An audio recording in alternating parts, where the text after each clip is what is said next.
അങ്ങനെ ഒരു പെൺകുട്ടീനെ എനിക്കറിയില്ല, ഞാൻ കണ്ടിട്ടില്ല, ഞാൻ അവര് സംസാരിച്ചിട്ടില്ല.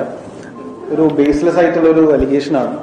ഞാനിവരെ നേരത്തെ പറഞ്ഞ പോലെ കാണുകയോ സംസാരിക്കുകയോ ഒന്നും ചെയ്തിട്ടില്ല. അപ്പൊ ഇങ്ങനെ അലിഗേഷൻസ് വരുമ്പോൾ ഞാൻ ആദ്യമായിട്ടാണ് ഇങ്ങനെ ഒരു അലിഗേഷൻ ഫേസ് ചെയ്യുന്നത്. അപ്പോൾ മാധ്യമങ്ങൾ ഇങ്ങനെ വളരെ ഫ്ലാഷ് ന്യൂസ് ആയിട്ടൊക്കെ വരുമ്പോൾ അത് നമ്മളെയും പല രീതിയിലൊക്കെ എഫക്ട് ചെയ്യുന്നുണ്ട്. നമുക്കും ഫാമിലിയൊക്കെ ഉള്ളതാണല്ലോ. അപ്പോൾ നിങ്ങളിങ്ങനെ ന്യൂസ് ഇടുന്നതുകൊണ്ട് കുഴപ്പമില്ല, പക്ഷെ അതിൻ്റെ ഒരു ബേസെങ്കിലും ഒന്ന് അന്വേഷിച്ചിട്ട് നിങ്ങൾ ഇത്തരം ന്യൂസുകളിലേക്ക് പോയാൽ നല്ലതാണെന്നൊരു അഭിപ്രായമുണ്ട്. പിന്നെ ഇത് ഞാൻ ഇന്ന് തന്നെ ഇത് വിളിച്ചതിൻ്റെ റീസൺ, ഇത് ഇങ്ങനെ വലിച്ചു കിട്ടേണ്ട ആവശ്യമില്ലെന്ന് എനിക്ക് തോന്നി. അല്ലെങ്കിൽ എനിക്ക് ഇവിടെ ഓടി വിളിക്കേണ്ട കാര്യമൊന്നുമില്ല.